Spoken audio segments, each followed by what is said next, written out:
All right, so we're taking a deep dive today into Bitcoin, specifically what might be in store for it this November. And we've got a chart here to kind of guide us. Yeah, this chart's pretty interesting. Definitely look like a bit of a mystery, wouldn't you say? I Hmm. mean, just looking at it, it's up, it's down.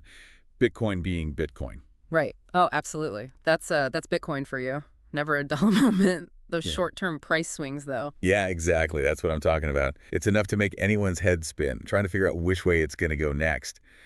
I mean, would you say it's like, I don't know, trying to predict which way a leaf's going to blow in the wind? Uh-huh. Yeah, I like that. Lots of little gusts, but hard to tell where the wind's really taking it. Right. So what about these moving averages? Can they give us any clues here? Well, think of moving averages as a way to smooth out all those little ups and downs, gives you a better sense of, the bigger picture, whether the price is generally going up or down. Okay, so like sort of like a trend line. Yeah, exactly. And looking at them here, they're not giving us a really strong signal either way. So no clear sign that it's on a steady climb or heading for a crash. Right, which, that just adds to the mystery a little bit. Makes it even harder to predict what's going to happen in November. Gotcha. So no clear trend. Yeah. Okay. What about the volume? What can that tell us?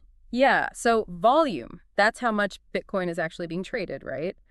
And, if everyone's bullish, volume usually goes up along with the price. If everyone's bearish, the opposite happens. Makes sense. So what's it doing here? It's kind of all over the place, honestly, fluctuating right along with the price. Interesting. So what does that tell us? Well, it could mean that the market is pretty indecisive right now. Some Yeah. people are buying, some are selling, but there's no clear consensus. Huh.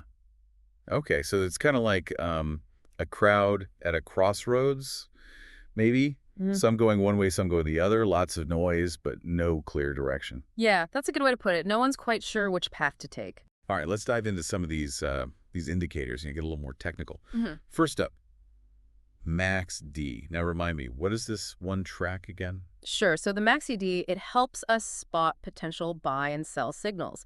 It does that by comparing different moving averages, like the ones we were just looking at. Right, right. And what's it saying here? Honestly, it's not really giving us a strong signal one way or the other, kind of sitting right in the middle. So no strong buy or sell signals. So basically, the Max D is saying Bitcoin could go either way. Yeah, pretty much. Okay, helpful, maybe. Yep. What about the RSI? The RSI, it measures momentum. Is the price gaining steam in one direction or is it losing steam? And like the MACD, it's kind of middle of the road right now. Not overbought, not oversold. Okay, so no strong momentum pushing it up or down. Mhm. Right, I get it. Kind of like, I don't know, the energy levels throughout the day, not super hyped, not totally drained, just kind of cruising along. Exactly. All right, last indicator we've got here is the ADX. Now, what's this one all about? The ADX tells us how strong a trend is. Is it a really powerful move that's likely to continue, or is it kind of weak and could easily change direction? That's the verdict. Well, in this case, it's showing weak trend strength, meaning the price could easily shift, head north or south pretty quickly. So trying to predict Bitcoin's next move with a low ADX, it's kind of like walking on ice, maybe. Hmm. One wrong step and whoops, you're on your backside. Haha, yeah, I like that analogy. Things could get pretty slippery. Right. But even with all this, all these indicators and everything, this chart, it's just one part of the story, isn't it?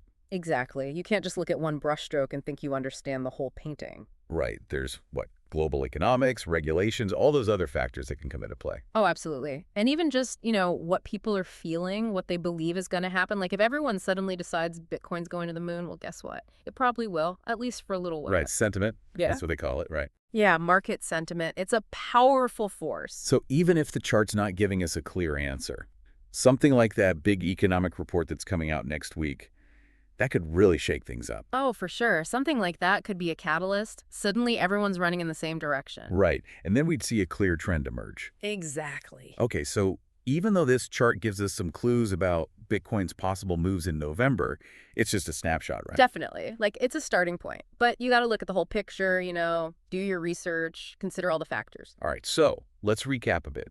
We've got volatility, we've got unclear trends, and we've got indicators that are basically saying, who knows? November could be a wild ride for Bitcoin.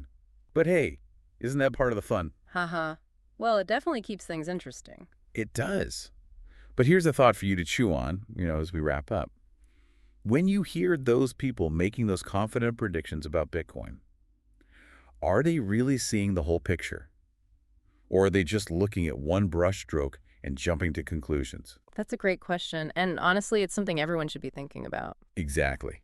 Do your own research, people. Don't just take someone's word for it. Yeah. And hey, if this deep dive has got you curious and you want to learn more, you know we've got tons of other deep dives on Bitcoin, the crypto market, all that good stuff. So keep learning, explore, and we'll catch you in the next deep dive.